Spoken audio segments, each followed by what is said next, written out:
امریکہ غزہ جنگ بندی میں رکاوٹ بن گیا۔ سلامتی کونسل میں مستقل جنگ بندی کی قرارداد ویٹو کر دی گئی۔ 14 ارکان نے قرارداد کے حق میں ووٹ دیا۔ قرارداد کے حق میں ووٹ دینے والوں میں پاکستان بھی شامل تھا۔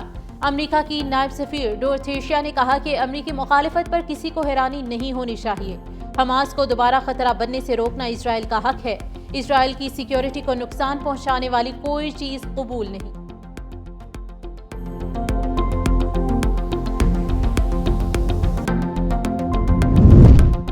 اقوام متحدہ میں پاکستان کے مستقل مندوب عاصم افتخار نے غزہ جنگ بندی کی قرارداد ویٹو ہونے کو افسوسناک قرار دے دیا۔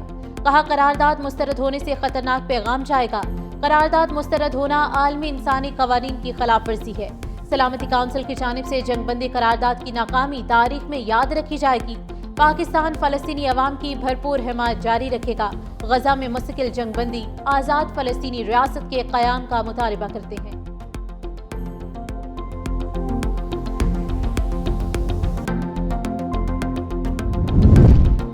بلاول بھٹو کا دہشت گردی کے خلاف پاکستان اور بھارت کے درمیان مشترکہ فورم قائم کرنے کا مطالبہ۔ چینی ٹی وی کو انٹرویو میں بلاول بھٹو زرداری نے کہا کہ ایسا فورم ہو جہاں دونوں ممالک اپنا مقدمہ پیش کر سکیں۔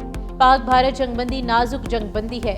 دیر پا جنگ بندی کے لیے مسئلہ کشمیر کا حل اور آبی معاہدے کی پاسداری ضروری ہے۔ پہلگام واقعے کے بعد بھارت نے پاکستانی علاقے میں یک طرفہ غیر قانونی حملے کیے۔ پاک بھارت جنگ بندی کے لیے عالمی برادری کا کردار قابل تعریف ہے۔ پائیدار امن صرف سفارتکاری اور مذاکرات سے ہی ممکن ہے۔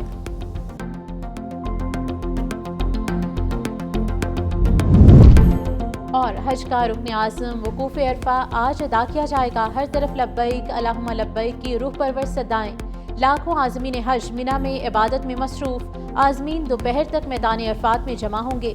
مسجد نمرہ میں خطبہ حج ہوگا۔ خطبہ حج امام کعبہ شیخ صالح بن عبداللہ دیں گے۔ خطبہ دنیا کی 34 زبانوں میں براہ راست نشر ہوگا۔ نماز ظہر اور عصر اکٹھی ادا کی جائیں گی۔ حجاج اپنے رب کے حضور گڑ گڑا کر دعائیں کریں گے۔ غروب آفتاب کے ساتھ ہی نماز مغرب ادا کیے بغیر مزدلفہ روانہ ہوں گے۔ This is now an established fact. Was a false flag operation. India should have come up with solid evidence. President Trump, he is a man for peace.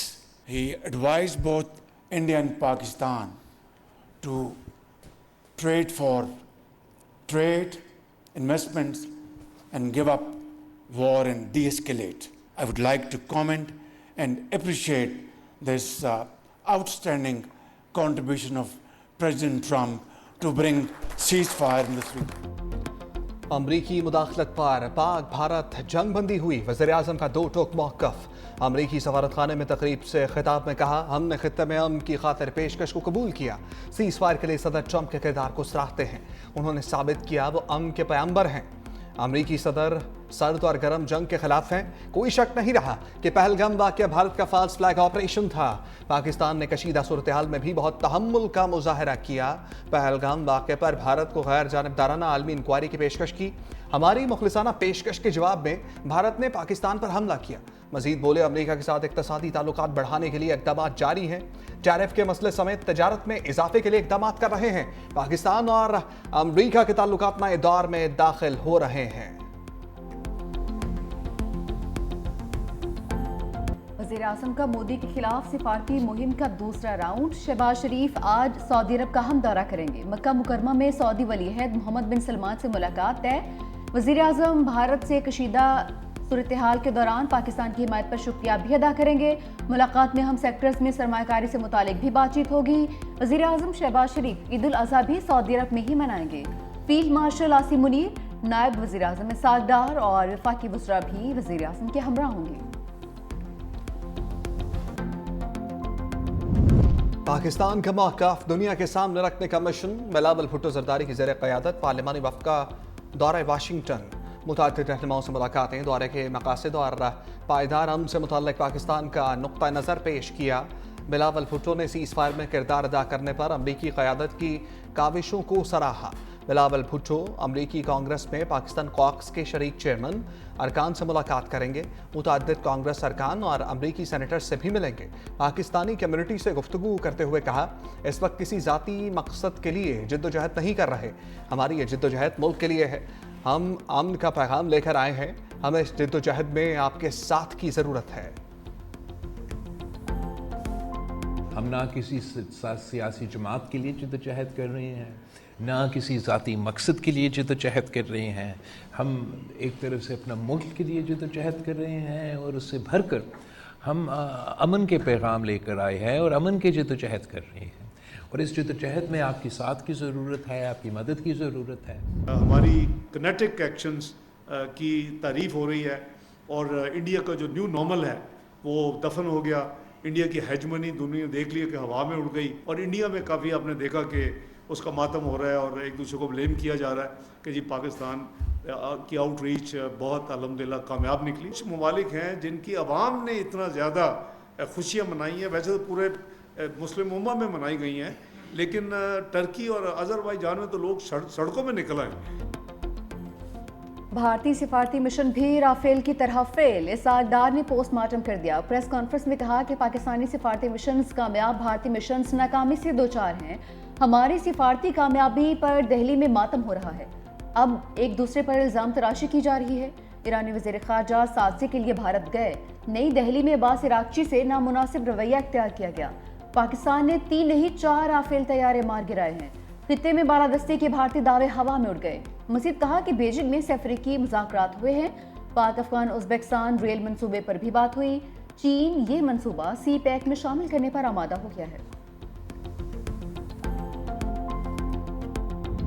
وزیر اعظم کی زیر صدارت قومی اقتصادی کونسل کے بڑے فیصلے، آئندہ مالی سال کے معاشی اہداف اور ترقیاتی پلان کی منظوری۔ 1000 ارب روپے کا وفاقی ترقیاتی بجٹ مختص، آئندہ مالی سال کے لیے 4.2% معاشی شرح نمو کی منظوری۔ ذرائع پلاننگ کمیشن کے مطابق بلوچستان میں N25 کے لیے بجٹ میں کٹوتی، 120 ارب کے بجائے 100 ارب روپے کا پیکج منظور۔ کونسل کی برآمدات کا ہدف $35 ارب مقرر کرنے کی منظوری۔ اجلاس میں وفاق کے نمائندوں اور 4 وزرائے اعلیٰ کی شرکت۔ وزیر اعظم اور وزیر اعلیٰ خیبر پختونخوا الیمین گنڈا پور کی اجلاس کے دوران ملاقات، سیاسی صورتحال پر تبادلہ خیال۔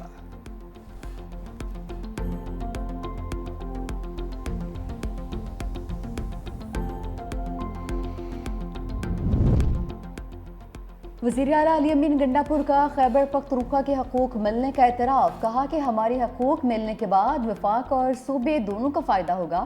اگست میں NFC وارڈ کے لیے اجلاس بلانے کا فیصلہ ہوا، 1.25 سال میں صوبے کو اپنے پاؤں پر کھڑا کر دیا۔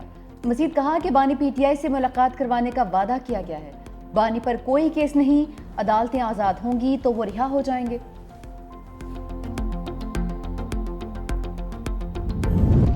وزیر اعظم شہباز شریف سے MKM پاکستان کے کنوینر خالد مقبول صدیقی کی زیر قیادت متحدہ وفد کی ملاقات، وفاقی بجٹ پر مشاورت، تجاویز وزیر اعظم کو پیش کر دی۔ وزیر اعظم شہباز شریف K4 پروجیکٹ اور حیدرآباد پیکج کے حوالے سے کام کی رفتار تیز کرنے کی یقین دہانی کرا دی۔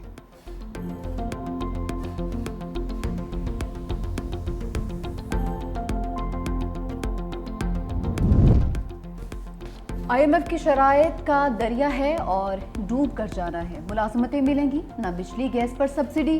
وفاقی اور صوبائی بجٹ میں طے شدہ شرائط پر عمل درآمد کا مطالبہ، صوبائی حکومتیں بجلی گیس پر سبسڈی نہیں دیں گی، صوبائی حکومتوں کو نئی ملازمتوں پر پابندی عائد کرنا ہوگی، صوبائی حکومتوں کے اخراجات کم کرنے کے لیے اقدامات کرنا ہوں گے، نئے کاروبار کے لیے آسانی اور رکاوٹوں کو دور کرنا ہوگا، پارلیمانی سیاسی جماعتوں کو اعتماد میں لے کر بجٹ صوبائی اسمبلی سے منظور کروانا ہوگا، صوبے وفاقی حکومت کی معاشی اہداف کی مخالفت نہیں کریں گے، صوبائی حکومتوں کو اکاؤنٹس کو مکمل طور پر ڈیجیٹلائز کرنا ہوگا۔